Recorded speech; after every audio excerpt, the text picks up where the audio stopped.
լավագույն մասնագետներից մեկին Հայաստանի Հանրապետության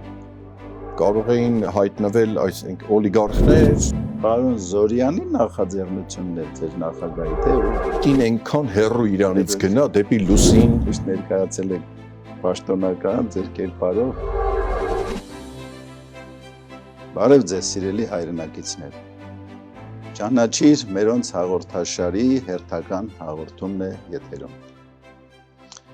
Այսօր սիրով ուզում եմ ներկայացնել տեխնոլոգիական ոլորտի լավագույն մասնագետներից մեկին Հայաստանի Հանրապետության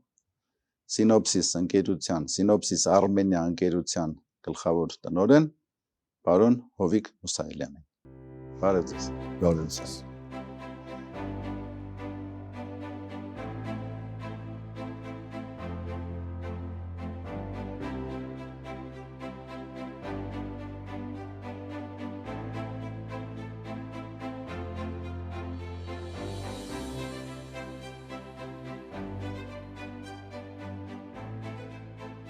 Արդեն վաղուց է երևի մի 30 եւ ավել տարիներ, ինչ Հայաստանի Հանրապետությունում հայտարարվել է, որ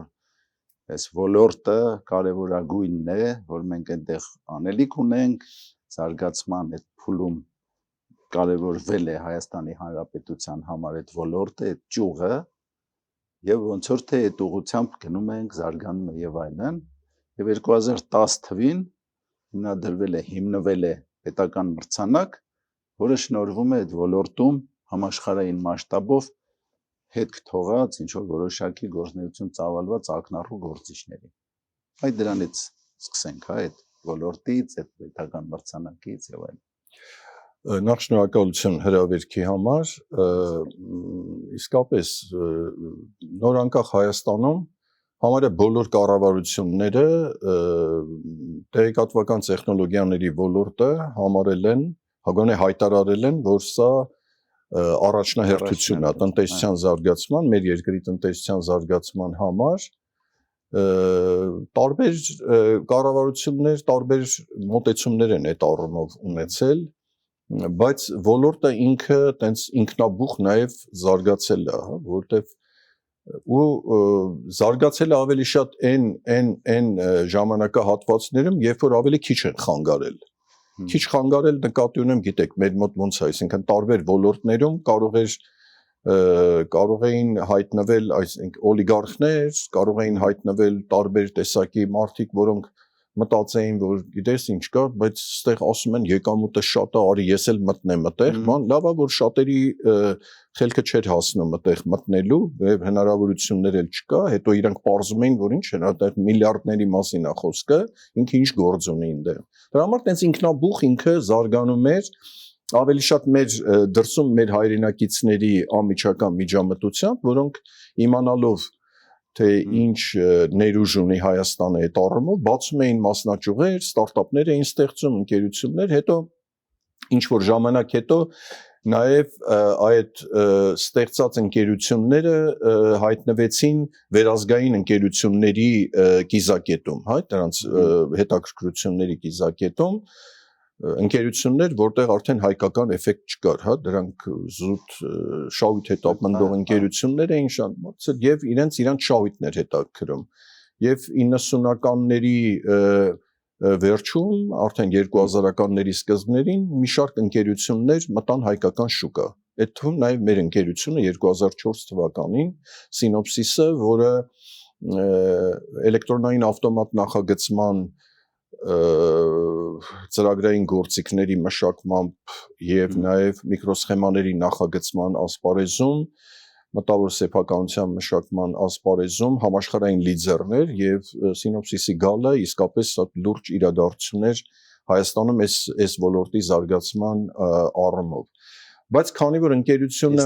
պարոն Զորյանի նախաձեռնությունն էր ձեր նախագահի, թե ու ինչպես եղավ։ Չէ, այստեղ խնդիրը հետեւյալն էր։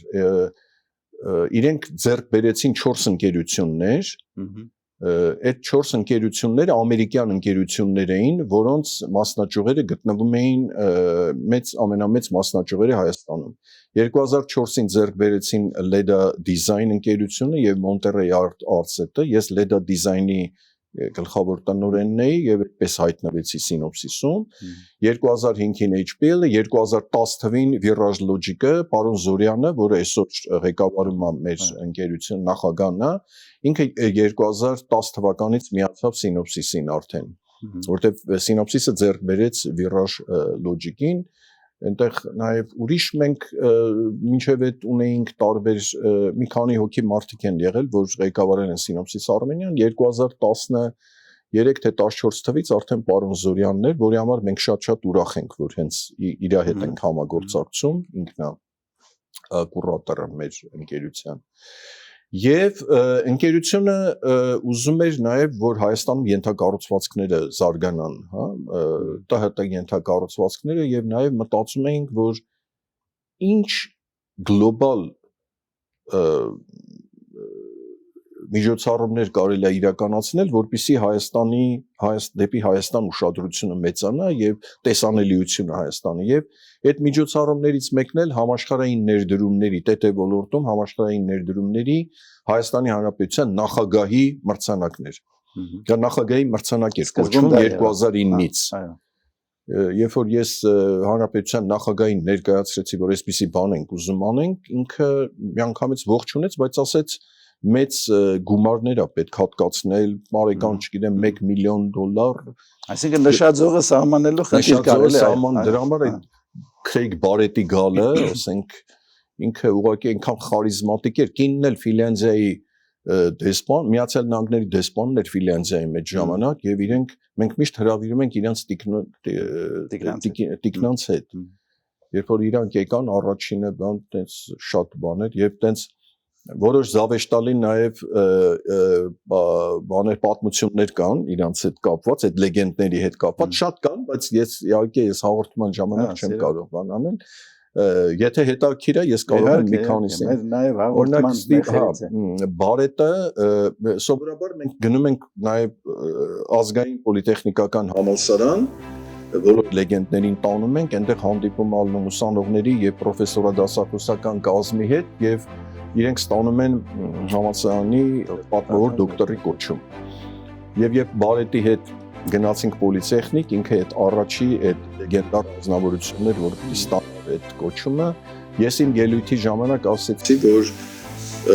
բանից պարզվեց, որ Քրեյգ Բարետը $20 միլիոն փող է հատկացրել, որ իր կինը թռնի տիեզերք։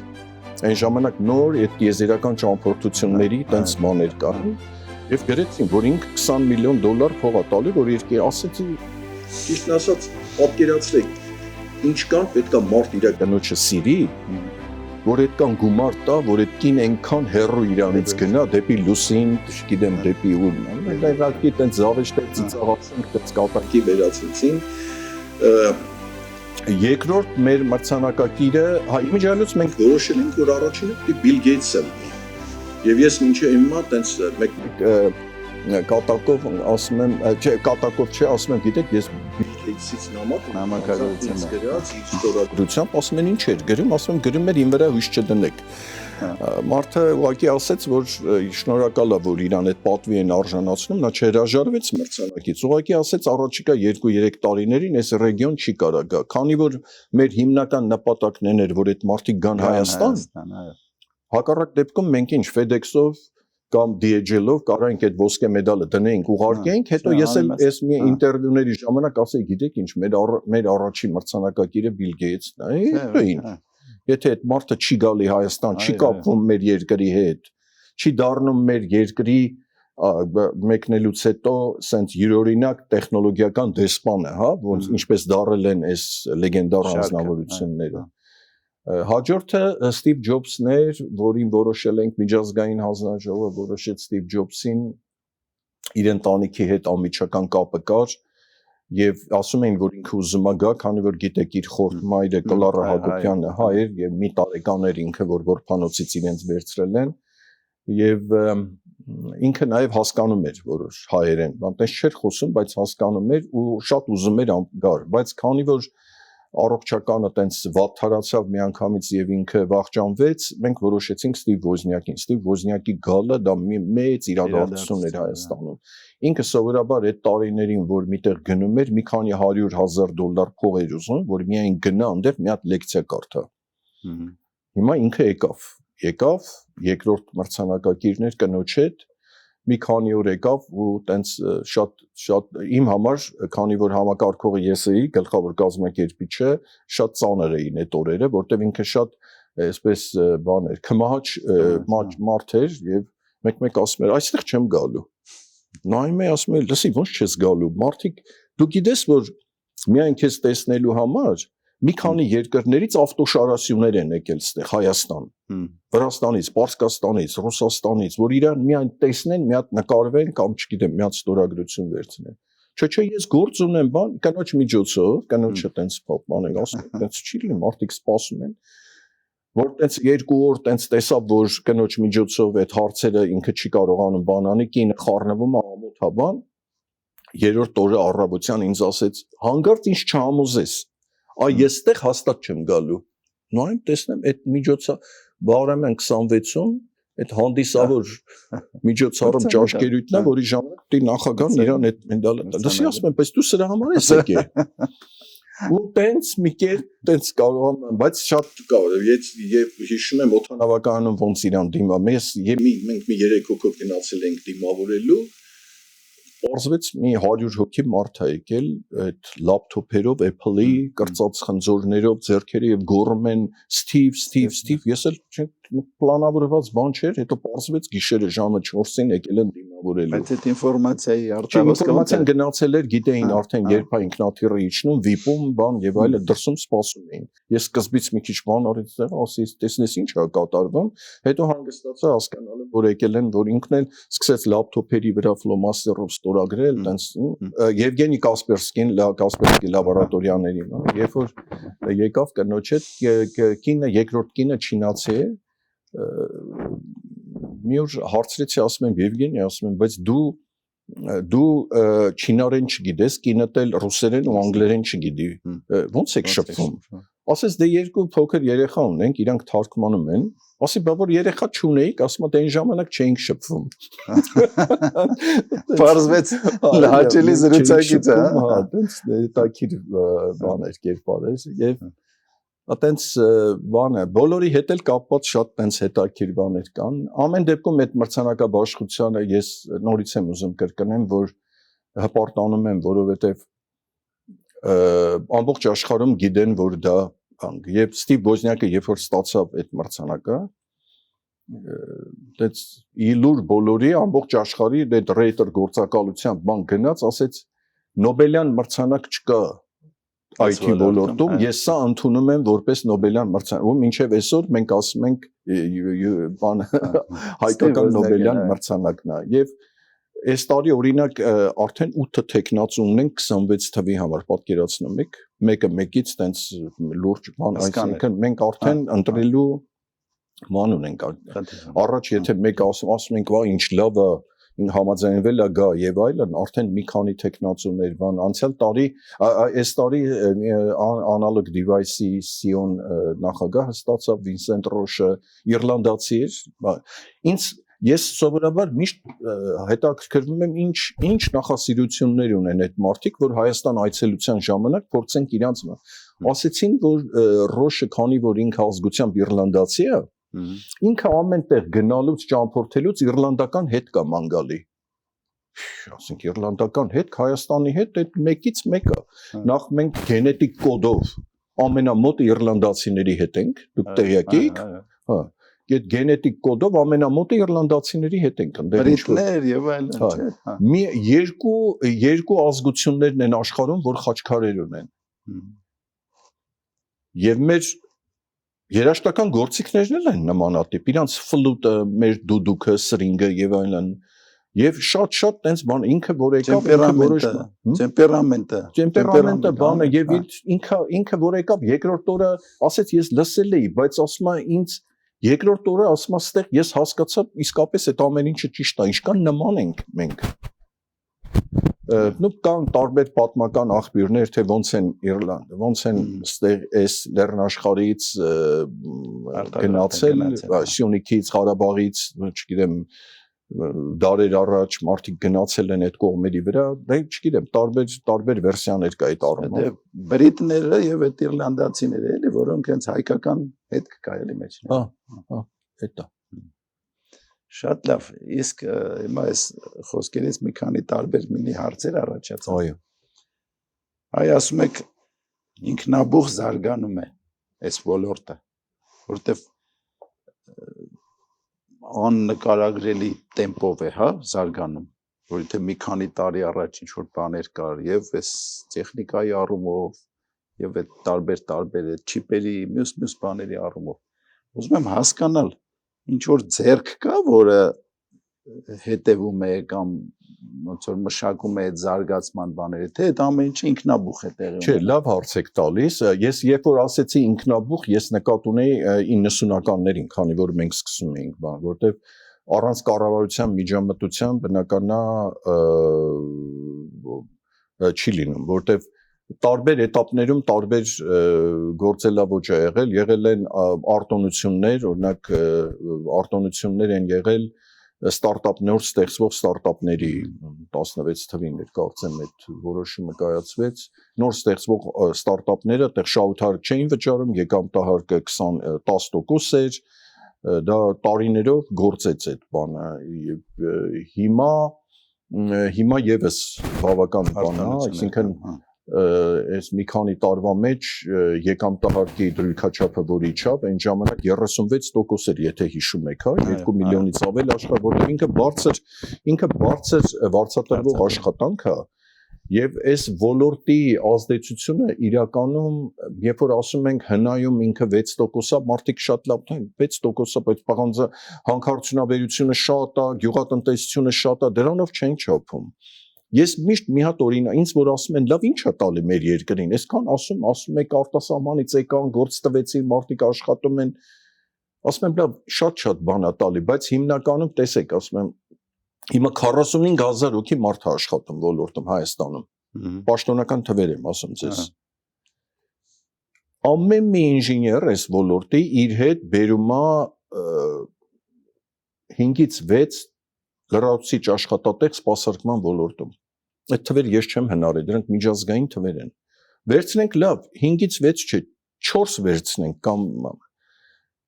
այսինքն եթե 45000 մարդ հիմա աշխատում է, այս մարդիկ մուլտիպլիկացիայի այդ էֆեկտով արդեն 200000 աշխատատեղ են ստեղծում ապրիորի սպասարկման ոլորտում։ Այսինքն ինքը քանի որ բարձր վարձատրվող է, այդ մարդիկ շատ են գումար ստանում, իրանք անընդհատ նոր բաներից են սկսում օգտվել։ Օրինակ բանը մոլերը, որ Երևանում ստեղծում են սուպերմարկետները, դա մենք տեսել ենք, դրանք հիմնականում ստեղծում են այն տեղերում, որտեղ շատ IT ընկերություններ կան։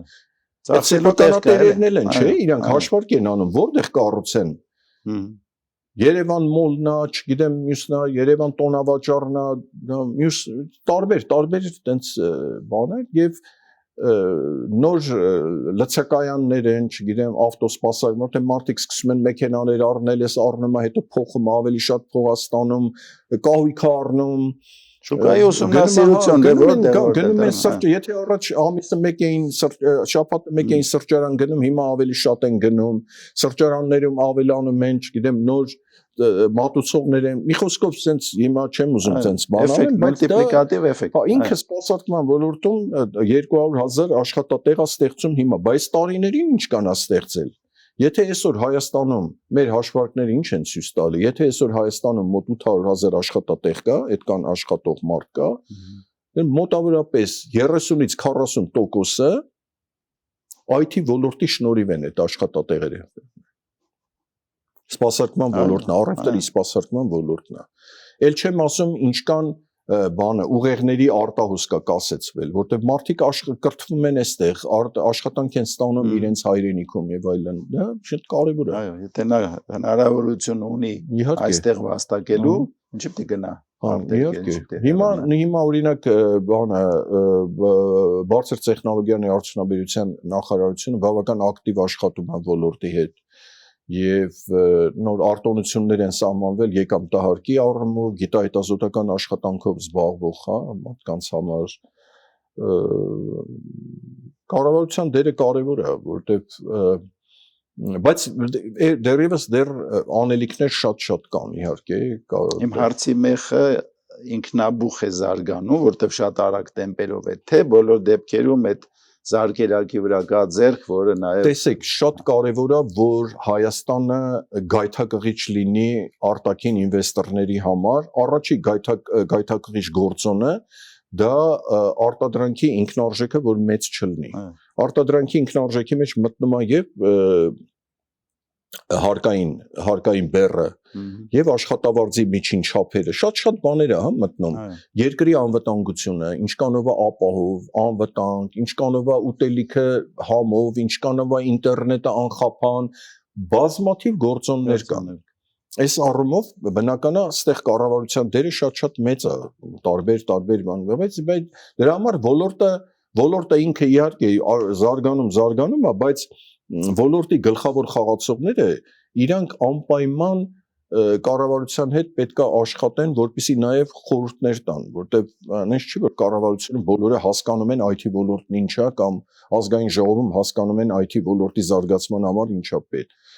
Բայց դրա համար պետք է մասնավորի եւ կոնկրետ կառավարության ես նկատի ունեմ ավելի շատ բարձր տեխնոլոգիաների արդյունաբերության նախարարությունը եւ կրթության նախարարությունը։ Այս երկու նախարարությունները մեր համար առանցքային են։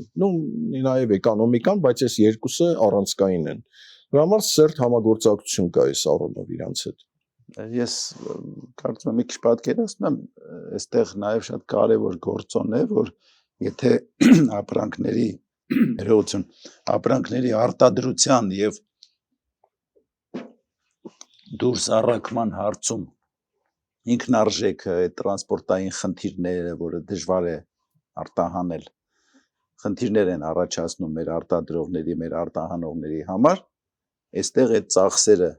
հնարավորինս նվազեցված են, որտեղ այդ պրոդուկտը, որը մենք արտահանում ենք, հա, այդ տեխնոլոգիաների ոլորտում, այդ խնդիրը չունենք։ Պարսկաստանով արտահանենք, Վրաստանով արտահանենք, այսինքն այդ ինքնարժեքի հարցում ինտերնետով ես արտահանում չեմ, լրիվ ճիշտ եք, իհարկե։ Այս մոտեցումը շատ կարևոր է, որը կնպաստի նաև ոլորտի զարգացմանը, կարևոր է։ Այնքան բան է փոխվել իրականում, էլի, շատ։ Տեսեք, 2004 թվականին, երբ որ Սինոպսիսը մուտք գործեց Հայաստան, 1 մեգաբիտ վարկյան ինտերնետի գինը $20,000 էր։ Հիմա ինչ կա՞ն է, 4-5-6 $։ Այսինքն այս ընթացքում ահռելի փոփոխություն, դե ամբողջ աշխարհում այդ փոփոխություններ են, ինչ չի որ մեր մոտ դե առաջ է գնացել տեխնոլոգիաները եւ այլն, բայց այն ժամանակ ասենք մեզ չի կանգնեցրել ընկերությանը այդ գումարները տալ, մտնել Հայաստան, որտեղ իր համար կարևոր էր այս եղած տաղանդներին ռեսուրսները օգտագործելը կամ ինտերնետի որակը ինչ որակ էր, մենք օրակարգային առաջի հարցը ինտերնետի որակն էր, հիմա ինտերնետի մասին ընդհանրապես մենք չենք խոսում։ Իրոք բարձր որակ ենք ապահովում ինտերնետի առումով։ Զավեշտական պատմություններ էլ կա, հիշում եք, Հայաստանը զրկվել էր ամբողջ Հայաստանը ինտերնետից, երբ որ Վրաստանում գյուղերից մեկում մի հատ տատիկ բահով կտրել էր այդ մալոխային գիծը իր բոստանում աշխատելու ժամանակ։ Հիմա այսօր որ տենց ասում ես մարդիկ ծիծաղում են, բայց դա փաստ է, չէ, եղել է։ Հիշում եմ։ Շատ լավ, այդ հիմա ձեր գործնեության հետ կապված, գիտեմ, հարցերը շատ են, ձեր հոբբիների մասին, ձերով եմ ասում, հաշվի առնելով մեր մտերմությունը, պարոն Մուսայելյան, Հովիկ ջան, տենց դիմեմ, հա, որ մի քիչ ավելի մտերմիկ զրույց լինի։ Կարող ենք ձեր հոբբիներից խոսել, քո հոբբիներից խոսել, եւ նաեւ այդ զավեշտալի ուրախ պատմություններից էլ եթե կա, որը դրանք միախառնելով էլի, որից խոսենք։ Դե հոբիներից ճիշտ ասած ես մանկուց ֆուտբոլի ոնց ասեմ, ոչ թե ֆանատ եմ, այլ ծայրահեղ ֆանատ եմ, հա, սենց ասեմ, որտեղ փոքրուց երբ որ Արարատը պիտի խաղար, խաղից առաջ մի քանի ժամ առաջ արդեն ծնկները սկսում էին դողալ, էլի, եւ իմ ծնողները չէին հասկանում այն ժամանակ բանից ինչ է բանալը, ուղղակի ես չգիտեի, իմ համար շատ կար եւ մինչեւ այսօր ասենք դա ֆուտբոլը իմ համար sense գերագույն արժեք է, որտեվ դա իմ համար սպորտաձև չի, իմ համար ֆուտբոլը քաղաքականությունն է, ֆուտբոլը աշխարհ մի ամբողջ աշխարհայաց կա, ֆուտբոլը, չգիտեմ, արժանապատիվ պարտվելու, նաև բան է, ֆուտբոլը շատ բան է սովորացնում մարդուն, ես չնայած ասում են շախմատն է արժանապատիվ պարտ, իմ լավ ընկեր Սմբատ Լպուտյանը միշտ ասում էր, որ շախմատը սովորեցնում է արժանապատիվ պարտվել, ես կարծում եմ, որ ֆուտբոլը եւս այդ բանն ունի ինքը եւ այդ մասսայականությունը ֆուտբոլի ես չգիտեմ, ուղղակի ցավոք սրտի այնքան ուշ է հիմա այդ ռեպորտաժները, հա, ժամային գոտիների բանի, որ չես հասցնում նորմալ քնես, հա, այս խաղերի բանի ժամանակ։ Հա, մյուս հոբին դա բանն է, ֆիլատելիան է, որ ես 30 տարեկանից եմ։ Հիմա որ արդեն մի երևի 17-18 տարի է ասոցիացիայի նախագահ եմ ֆիլատելիստների հայկական եւ 30 տարեկանից եմ սկսել դրանով զբաղվել։ Հիմա ում հետ որ խոսում եմ, հիմնականում բոլորն ասում են, հա, ես որ փոքր էի, նամականիշներ էի հավաքում, ալբոմներ, ես որ փոքր էի, չէի հավաքում, դա ինձ հետաքրքիր չէր, ավելի հասուն տարիքում եմ բան արել, դա բանա, հետո մյուսը աֆորիզմներն են, ճիշտ ասած աֆորիզմները նախկինում սիրել եմ կարդալ աֆորիզմներ, բայց պանդեմիայի ժամանակ, երբ որ 20 թվականին պանդեմիային եւ տնից դուրս չէինք գալի, ուղղակի դա ինքնաբերաբար իմ մոտ սկսեց բան անել եւ օր կար, որ մի 10-15 հատ կամ շաբաթներով բան չէր գալի, բայց դեռ ստեղծագործական աշխատանք է, հետո դա մնաց մինչև այսօր, այսինքն ես սկսեցի գրել, հիմա էլ տենց պահի տակ ինչ որ մի բան, մի երևույթը կամ ինչ որ մի բան ազդում ա վրա հետ կամ մի խոսակցություն, մի ինչ որ դիպված բան ու սկսում եմ գրել բանը ադրենալինս բարձրանում է դրանից, չգիտեմ, երբեք չէի մտածի, որ աֆորիզմ գրելը կարող է հոբի լինի մարդու համար, նաև ճամփորդությունները իհարկե, շատ եմ սիրում ճամփորդել, մոտ 50-55 երկրներում եմ եղել եւ այդ ճամփորդությունների հետ կապված, հա, այդքանի որ ասեցիք դիպված պատմի, ուրեմն Չինաստանում ենք պաշտոնական այց է հանրային խորհրդում Վազգեն Մանուկյանը հանրային խորհրդի նախագահն էր եւ մենք մի 3 հոգով գնացել ենք այնտեղ իրանց հանրային խորհրդի հետ հանդիպման եւ մի 2-3 դիպված հա Չինաստանի հետ կապված արագ ասեմ ուրեմն պարոն Մանուկյանը երբ որ իր ելույթում ասեց որ դու Չինաստանը շատ մեծ հաջողությունների է հասել տեխնիկական ամբողջ աշխարհը ձեզանից սովորելու բան ունի եւ այլն իրանց հանրային խորհրդի նախագահան պոլիտբյուրոյում հիերարխիայով 4-րդն էր պատկերացրեք ինչ այդ գանգ էր ազգանունը իսկապես գանգ ինքը աչքերը փակ դες նստած էր հա բեմում ես ասի երևի քնել է այս մարդը հիմա այս Վազգենը որ վերջացրեց սապտի պատասխանի հենց վերջացրեց աչքերը բացեց ասես դուք ճիշտ եք մենք շատ մեծ հաջողությունների ենք հասել բայց եթե դուք լինեիք մեր հարավ-արևմտյան պրովինցիաներում դուք այդ կարծիքը չէիք հայտնի մենք սարսափելի խնդիրներ ես զարմացել էի պոլիտբյուրոյի անդամ մենք սովորենք չէ որ պոլիտբյուրոն ասենք սովետի ժամանակ կարար մեկն ասել մենք խնդրեմ ունենք կամ այդ որ իշխանություններն եք մեր մոտ տեսել որ իրանց խնդիրներից սիրում են խոսալ բոլորը խնդրեմ հաղթահարող են հա ու ես զգացի իրանց ուժը էլի որ իրանք չեն թաքցնում որ իրանք խնդիրներ ունեն Այսօր տեսեք ինչ է, ասենքն ես Պեկինում առաջի անգամ եղել եմ 91 թվականին, 2000 մեքենա կար Պեկինում։ 2000, բոլորը ծառայողական, ասում են, բայց ինչի մասնավոր չկա։ Ասում են մասնավոր մեկը մեքենա ունենա կգնդակահարեն։ Հիմա ամբողջ աշխարհը Չինաստանը լցրել է իր մեքենաներով։ Այդ հանդիպումներից մեկի ժամանակ դուրս ենք եկել ընդմիջումա կանգնած ենք, տենց մեկ էլ լսում եմ չնաշխարհիկ կողքերս եմ նայում, այն մարդ ոչ հայ չկա, սա չինացի են։ Ասի երևի այդ ինչ որ բան էր։ Շուռ եկա մեկ է նորից չինաշխարհիկ, արդեն բռնացրեցի ով էր։ Մի հատ չինացի տղա էր, պապկեն ձեռի տակ ու ասես դուք չգիտեք ինչա ռուսերեն, ասես չգիտեք ինչա չինաշխարհիկ։ Ասի չինաշխարհիկ հայերեն բառը նշանակում է շատ լավ։ Ասես բայց դա չինական արմատ ունի, ասում է։ Դուք մետաքսի ճանապարհին ինչքան լավ ապրանք եկել է ձեր երկիր, դուք ասել եք, «Վաո, այս չինական աշխարհից է»։ Չին աշխարհից է, չնաշխարհիկ։ Եվ ես չգիտեի ճիշտն ասած։ Հետո եկա Վիկիպեդիայով ստուգեցի, տեսա, որ իսկապես ճիշտ է։ Բայց իրենց մոտ էլ է մտել գործածության մեջ էլի, բայց չնաշխարհիկ։ Գիտեր ինքը դրա մասին լավ գիտեր։ Մի անգամ մեր նախկին քանի որ չինական թեման ենք բանան, մեր նախկին նախագահը չինացի էր։ Շիֆունը։ Մի օր ինձ ասեց, Հովիկ ասեց, Սինոպսիսի նախագահը։ Ոչ թե Սինոպսիս Արմենիայի, Սինոպսիսի։ Ասեց, քո կարծիքով չինացիների ու հայերի նմանությունը ինչու են իրար նման։ Ասեցի լավ, մի հատ ինչ-որ կատակ անեմ, ասի Շիֆուն, դե աշխարհի բնակչության 20%-ը հայերն ու չինացիներն են իրար հետ։ Հա, դե ծիծաղած ասեց, չէ, լավ, կատակ ես անում, ես իրականություն եմ ասում։ Ասի դու ասա, ասեց հայերն ու չինացիները սիրում են ճոխ սեղաններ, սիրում են նստեն իրար հետ, շփվեն ճոխ սեղաններ ու ունենան սեղանապետեր։ Ասի Շիֆուն, բայց մի բան չէ,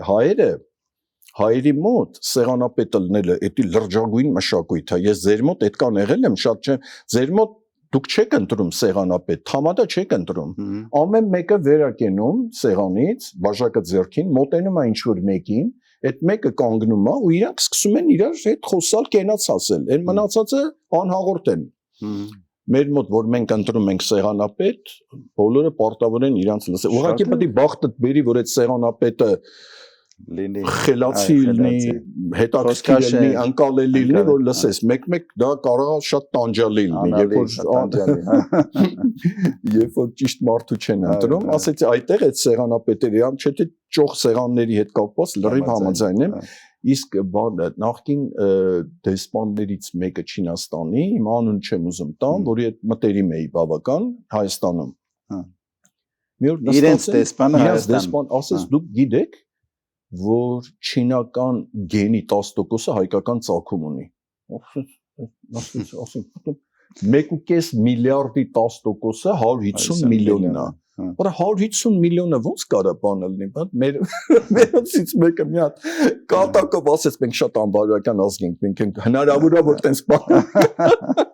Անխնա տարածում են, հա, տենց բան են արել, այդ Չինաստանի հետ կապված այդ հարցերը շատ։ Իհարկե ճամփորդությունների ժամանակ շատ բաներ կա, իսկ ֆուտբոլի հետ կապված ես պարոդիաներ էի անում ֆուտբոլիստների։ Չէ, ընդհանրապես խոսելու, հա, ժամանակին տենց պատանեկան տարիներին, ուսանողական այդ գարուններին բանին եւ բանում Բաքուի գնում ամառները, այնտեղ ունեի հորաքույր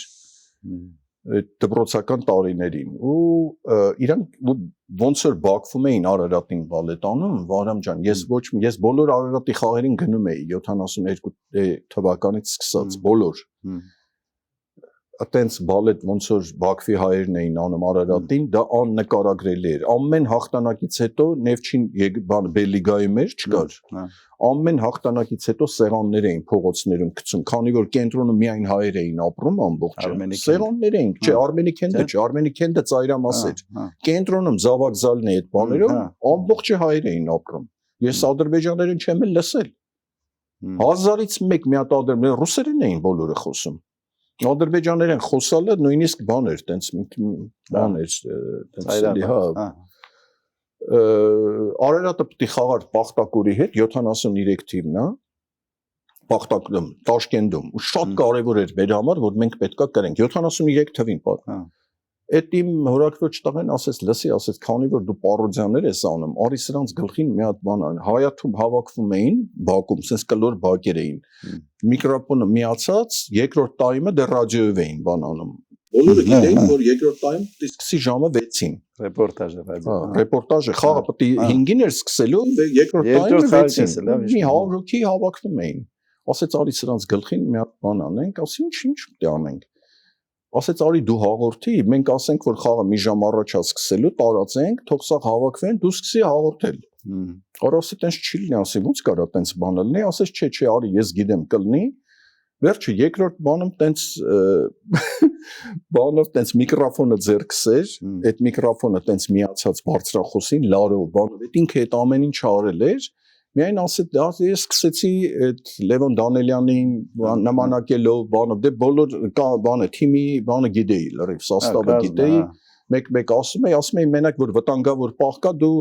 միկրոֆոնի մեջ փչի սենց, որ եղավ ամբողջի ձայնն է, ասեցի մնա։ Հիմա բոլորը ասին լավ, խաղը շուտ է սկսում, հավաքվել են լիքը, ես սկսում եմ հաղորդել առաջի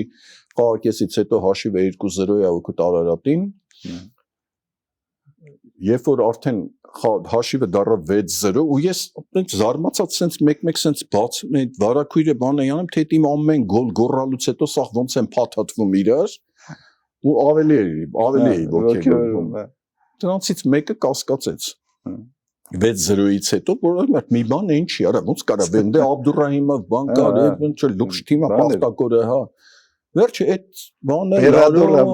եկավ որ մտավ երկուսից բռնացրեց ասեց լսի կախելու են սպանեն արա այս Երևանից եկել է այս քողբերը հիմա որ իմանան իրանց հետ ինչ է կանը կսպանեն հաստատ վերջը բացվեց այդ ամեն ինչը ինձ իջացրեցին գնացինք ներքե ուրեմն այդ բակում մի հատ Վաղո անունով ամենամեծ ավտորիտետները սա միշտ սպասում էին թե Վաղոն ինչ է ասելու Սկզբից մարդիկ չհավատացին սա ասեց որ ոբշեմ խափել են մեզ բան խաղը սկսելու է ժամը 6-ին ինչ 6 առանդեղ ասին որ ինչ խափել բան ման ասում եմ մենք լսում էինք բան ինչի խոսում ուղիղի եթերը վերջը Վաղոն արդեն որ հասկացան որ չէ իրանց խափել ենք ֆրանսրել ենք sense ման Վաղոն կանչեցին sense մոտեցավ sense գլուխս կախ ասեց լսի հեսա խաղը ելնելու է եթե հանգարտ Արարատը կրվավ քեզ կախելու ենք ընդդեից նայ ասում որ հանգարտ բան հիմա իսկական խաղը սկսել է 1-0 է օգուտ Պախտակորին մինչև 87-րդ րոպեն արդեն դողում եմ էլի ասի sense բան են անում ցույց են տալ 87-րդ րոպեին Անդրեասյանը խփեց եթե չեմ սխալվում 90-ին Ղազարյանը 2-1 էլ վերջի 3 րոպե էր մնացել երկու հատ բան արին հիմա ինձ սկսած գրկել են գցում են sense ուրախությունից իրականում ասում եմ այդ օրվանից հետո այդ բակում երկու ավտորիտետ կար մեկը Վաղոն էր մեկը ես եմ ֆուտբոլի հետ կապված եմ շատ հետաքրքիր է այ ինչ եմ ուզում նշել որ միշտ եւ էկրաններից եւ այդ հանդիպումներում միշտ ներկայացել եք պաշտոնական ձեր կերպարով այ շատ հետաքրքիր էր ինձ համար էլ կարծում եմ մեր հեռուստադիտողների համար էլ որ նաեւ բացահայտեցինք որ Հովիկ Մուսայելյանը նաեւ խափում էր մարդկանց հա տենց օրից ցանկալին դարձնելու իրականություն էլի որպեսզի Արարատը ի վերջո հաղթի հայկական ֆուտբոլը հաղթի հաղթանակի կարծում եմ հետաքրքիր էր շատ հետաքրքիր պահեր ինձ համար էլ էր հետաքրքիր է զրույցը ես sense վերադարձա լրիվ այդ տարիներին հետաքրքիր է շատ լավ դե ինչ ասեմ մաղթենք որ առաջինը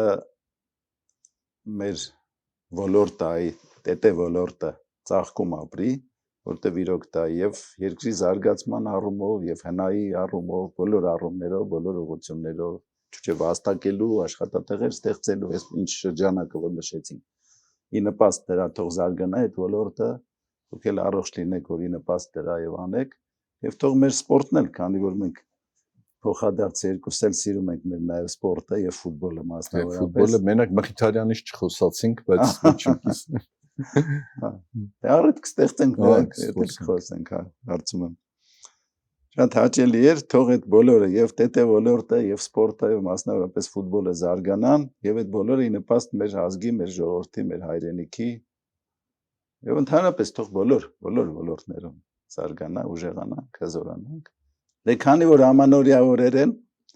ուզում եմ մաղթել, որ մեր ազգը, մեր ժողովուրդը, մեր հայրենակիցները բոլորը առողջ լինեն, բոլորը հաջողակ լինեն, ընտանիքներում տիրի համերաշխության, ջերմության, իրար նկատմամբ սիրո ջերմ մթնոլորտ եւ ընտանիքների զորությամբ է, որ նաեւ զարգանում է պետությունը, որտեղ ընտանիքը դա պետության, հասարակության բջիջն է եւ թող բոլորիս համար լինի զարգացման, ուժեղացման, հզորության, հզորացման խթան եւ մենք գնանք բարձր ճակատով դեպի պայծառ ապագա։ Ի նպաստ մեր պետության, մեր երկրի զարգացման, հզորացման։ Շնորհակալություն, ստեսություն, ինչ նոր հանդիպում եթերում։